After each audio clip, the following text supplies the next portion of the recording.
Aunque parezca increíble lo que voy a comentarles a continuación, se ha encontrado un misil de Corea del Norte que habría sido utilizado por Rusia, pero esto no es lo más preocupante, sino que en esta se dice que tiene, escuchen bien esto, componentes de Estados Unidos y de Europa. ¿Qué rayos significa todo esto? Vamos a comentarlo.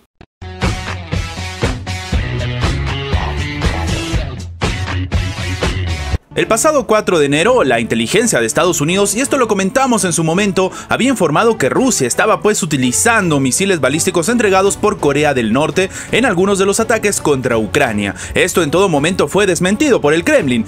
Pero lo que más llama la atención es que el día de hoy se ha confirmado que, según están diciendo desde obviamente Occidente, el material bélico norcoreano tiene componentes de empresas de Estados Unidos y de Europa, pese a las numerosas sanciones que recaen sobre Corea del Norte. Y esto es todavía más preocupante. Recordemos que las sanciones impuestas a Kim Jong-un se hacen para que no pueda acceder a tecnología de Occidente. De hecho, esto es lo que en todo momento ha estado garantizando no solamente la Casa Blanca, sino la propia Unión Europea. Y claro, entonces las críticas ya no son solamente con este escenario complicado que se vive en Ucrania, sino sobre el propio Occidente. Tanto es así que ha tenido que salir al frente John Kirby, portavoz de la Casa Blanca, para señalar que, oye, Rusia había disparado al menos un misil balístico norcoreano hacia Ucrania el 30 de diciembre del 2023, mientras que el 2 de enero de ese año lanzó múltiples misiles balísticos sobre Kharkiv. Claro, Kirby ha considerado entonces que el lanzamiento de los misiles entregados por Corea del Norte,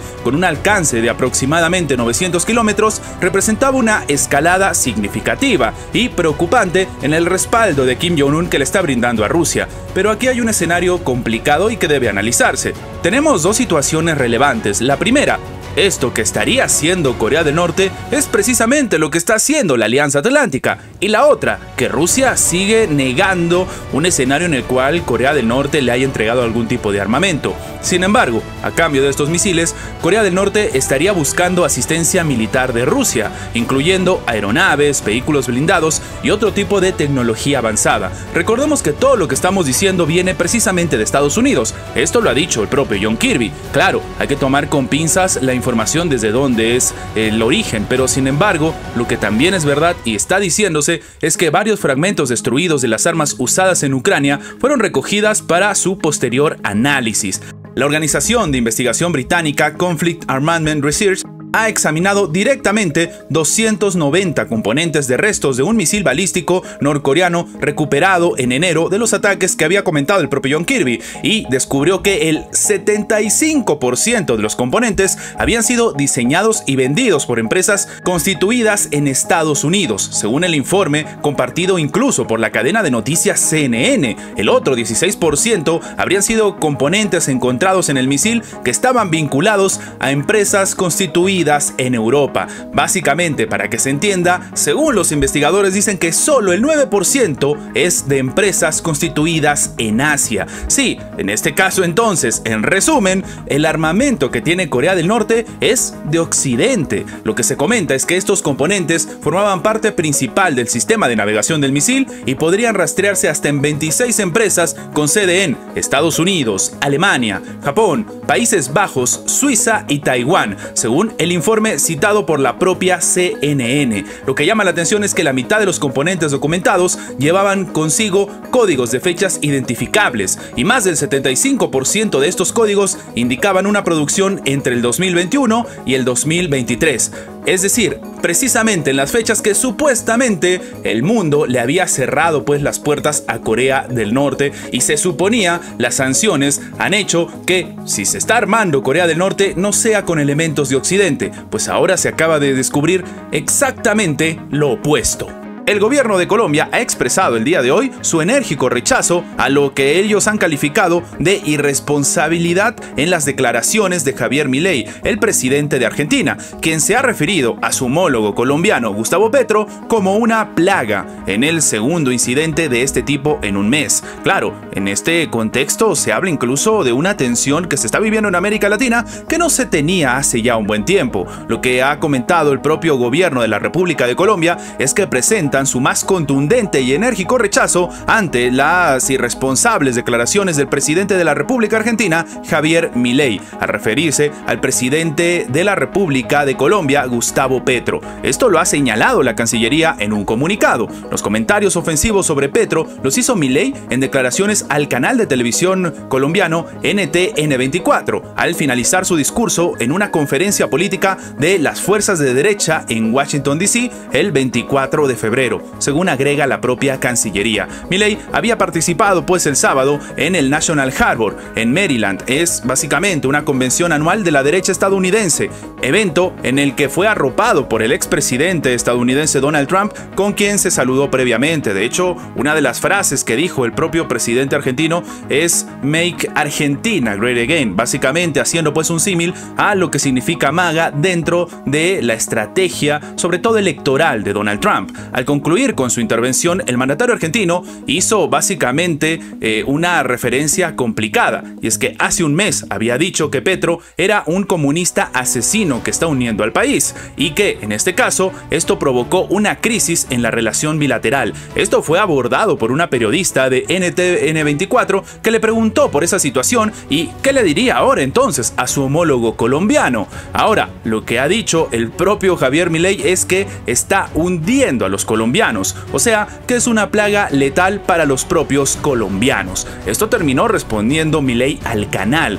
Ahora, evidentemente la Cancillería ha tenido que tomar cartas en el asunto, diciendo que rechaza completamente estas irrespetuosas declaraciones que se presentan de forma reiterativa, las cuales deterioran los lazos históricos de amistad entre las dos naciones y representan una ofensa para la dignidad del presidente de la República de Colombia, elegido democráticamente por el pueblo colombiano, terminó agregando la Cancillería. Ya el pasado 26 de enero, el gobierno colombiano había llamado a consultas a su embajador en Argentina, Camilo Romero, por las declaraciones ofensivas de Milei contra Petro, a quien él mismo, como hemos comentado, lo tachó de comunista asesino en una entrevista con la periodista Patricia Yáñez. En esa ocasión, la Cancillería dijo que esas declaraciones desconocen y vulneran los profundos lazos de amistad, entendimiento y cooperación que históricamente han unido a Colombia y Argentina, y que por eso llamó a consultas al embajador. Petro y Milei ya tienen una relación bastante complicada, incluso desde que precisamente Milei era candidato presidencial. El mandatario colombiano ha arremetido contra él por sus comentarios despectivos sobre los socialistas y aseguró que eso decía Hitler. Un escenario complicado, pero que demuestra el tenso panorama que se está viviendo en América Latina y cómo, a pesar de todo este tiempo, se siguen viendo pugnas entre países mientras el pueblo sencillamente sigue con hambre. El martes ha comenzado en Estados Unidos el histórico juicio por narcotráfico contra el expresidente de Honduras, algo bastante relevante tomando en cuenta que, de nuevo, está siendo enjuiciado en territorio estadounidense un presidente o un expresidente de Centroamérica. En este caso, él ya estaba en prisión en Nueva York desde que fuera extraditado en abril del 2022. Esto es algo ya conocido. Hernández, de 55 años, fue detenido en su casa en febrero del 2022, apenas 19 días después de dejar el poder, a pedido de la propia justicia de Estados Unidos. El fiscal federal David Robles describió el miércoles a Hernández ante el juez Kevin Castell como un político corrupto que permitió que los mayores narcotraficantes del país financiaran su ascenso al poder. Robles aseguró que Hernández se sirvió de la policía, del ejército y de la justicia de su país para proteger a los narcotraficantes y para amasar mucho dinero. Esta fue la línea principal que expuso básicamente el fiscal, el representante pues de la Fiscalía del Distrito Sur de Nueva York, en la presentación de los argumentos orales ante el juez, mientras Hernández, que gobernó Honduras desde el 2014 hasta el 2022,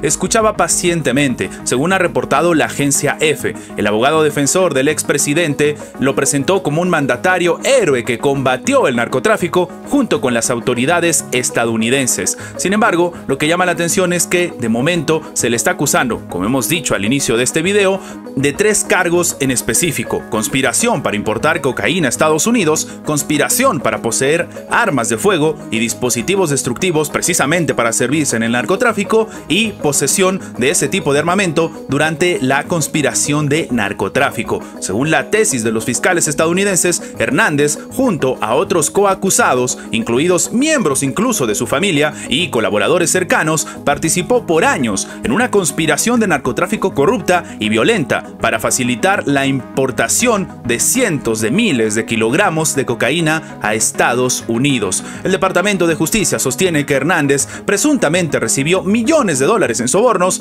para utilizar su cargo público, las fuerzas del orden y del ejército para apoyar a estas organizaciones tanto en Honduras como en otros lugares y sobre todo México. En este contexto, si es hallado culpable, Hernández podría ser sentenciado a un máximo de cadena perpetua por cada uno de estos cargos. Cabe precisar que precisamente su hermano Juan Antonio Hernández fue sentenciado en el 2021 a cadena perpetua en Estados Unidos por los delitos relacionados al narcotráfico y el manejo de armas. En este contexto entonces, y sirviéndose de lo que le sucedió a su hermano, muchos consideran que le va a pasar lo mismo. Y aquí hay dos situaciones complicadas, o al menos distantes. Unas que dicen que cómo es posible que el gobierno estadounidense esté enjuiciando a un expresidente de otro país, mientras que otros dicen que esto lo único que hace es demostrar el triste escenario que se vive en Centroamérica. Antes de terminar, los invitamos a que se hagan miembros del canal para que, además de tener acceso a la pestaña de comunidad donde publicamos muy a nuestro estilo las diferentes situaciones que suceden en la geopolítica actual con diferentes artículos y, como siempre, sin seguir ninguna agenda como hacen algunos medios tradicionales,